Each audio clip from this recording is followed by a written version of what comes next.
సంస్కృతి సంప్రదాయాలకు ప్రతీకగా నిలిచే సంక్రాంతి పండుగని పెద్దాడ గ్రామంలో పెద్దరికంగా చేసుకునే తీరు చాలా ఆకర్షణీయంగా ఉంటుంది.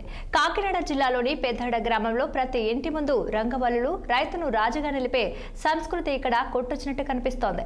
వందల ఏళ్ల పురాతన భవనాలు ఇక్కడి సంస్కృతికి చిహ్నాలుగా నిలుస్తాయి. మరింత సమాచారం మా ప్రతినిధి దురాణి అందిస్తారు. తెలుగు ముంగిట రంగవల్లులే, అలాగే సంస్కృతికి సంప్రదాయాలకు పెద్దపీట వేసే అనేక గ్రామాలు ఉన్న ప్రస్తుతం అయితే మనం పెద్దాడ గ్రామంలో ఉన్నాము. ఈ గ్రామంలో సంక్రాంతి ఒక వైవిధ్యభరితంగా ఉంటుంది. సంక్రాంతి అంటేనే సాధారణంగా పెద్దలను గౌరవించుకోవడం, అలాగే రంగవల్లులతో పాటు రైతును కూడా సన్మానించుకోవడం, ఈ రెండు పెద్దాడ గ్రామంలో కొట్టొచ్చినట్టు కనిపిస్తుంది. ముఖ్యంగా వందల సంవత్సరాల నుంచి ఉన్న పురాతన భవనాలు కానీ పురాతన సంస్కృతి కానీ ఇక్కడ కొట్టొచ్చినట్టు మనకు కనిపిస్తుంది. ఎందుకంటే ఇక్కడ చూసుకున్నామంటే రైతు తన దినచర్య ఉదయం నుంచి ఏ విధంగా మొదలు పెడతాడన్నది చూసుకుంటే పెద్దాడ గ్రామంలో మనకు స్పష్టంగా కనిపిస్తుంది.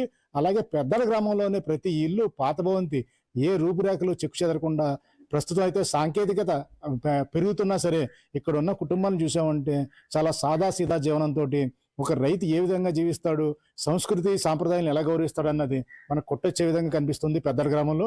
అసలు పెద్దాడ గ్రామం ఏ విధంగా ఉంటుంది, సంక్రాంతి ఏ విధంగా చేసుకుంటారనే విషయాన్ని మనం తెలుసుకునే ప్రయత్నం చేద్దాం. సార్ నమస్కారం అండి. ఇప్పుడు సంస్కృతి సాంప్రదాయాలు పెద్దపీట వేస్తూ రైతు పరంగా ఇక్కడ పెద్దాడలో ఏ విధంగా చేస్తారు చెప్పండి. ఏదో మామూలుగా ఉదయం లేచి భోగి మంటలు గ్రామం విశిష్టత చెప్పండి. ఈ గ్రామం ఏముందని అంతా వ్యవసాయమేనండి. ఎప్పటి నుంచి ఉన్నాయి భవంతులు ఇవి? ఈ 100 సంవత్సరాల నుంచి ఉన్నాయి.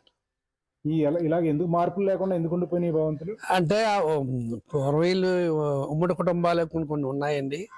ఉమ్మడి కుటుంబాల గురించి ఇంకా అలాగ ఉంచేసారు, చదవకుండా అది అలా ఉంచేసారు. అంతే అలా వేరే చోట టౌన్లో వెళ్ళి చదువుల కోసం పిల్లల కోసం అక్కడ వెళ్ళి ఈ ఇల్లు మాత్రం ఇలా ఉంచేసారండి. పురాతన బిల్డింగ్ కనిపిస్తున్నా ఇందులో అందం అంతా చాలా బాగా కనిపిస్తుంది. అవునండి. గురించి మీకు తెలుసా? కట్టడం గురించి నాకు పెద్ద ఏం తెలియదండి.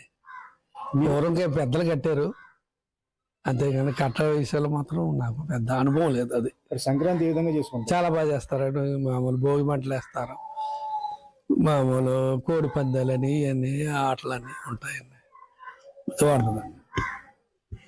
సంక్రాంతి అనేసరికి ముఖ్యంగా కోడి పందాలు ఉసేతిస్తూ ఉంటారు. ఎందుకంటే అది పౌరుషాలకు ప్రతీకగా ఈ 3 రోజుల పాటు గట్టిగా నిర్వహించే కోడి పందాలు అయితే ఈ గ్రామం పొలిమేరలో కనిపిస్తాయి తప్పించి పరిసరాల్లో మాత్రం కనిపించకుండా కేవలం రైతుని పట్టం కట్టే విధంగా ఇక్కడ కనిపించే సంస్కృతి. అంటే ఇక్కడ తరాలు ఇది, ఇక్కడ ఉన్న తరాల్లో ఒక తరం విదేశాల్లో కానీ దూర ప్రాంతాల్లో కానీ ఉద్యోగాలు విద్య అభ్యసించడానికి వెళ్ళిన ఇక్కడ ఉన్న ప్రజలు మాత్రం చక్కటి మనస్తత్వంతో అందరితో కలివిడిగా కలుస్తూ మాట్లాడే తీరు మాత్రం పెద్ద చిన్న ఎవరినైనా సరే అన్నిని గౌరవించుకునే సంబోధన ఇవన్నీ చాలా చూడచక్కగా ఉంటాయి. ఈ సంక్రాంతి ఎక్కడ జరుగుతుంది అంటే పెద్దాళ్ళ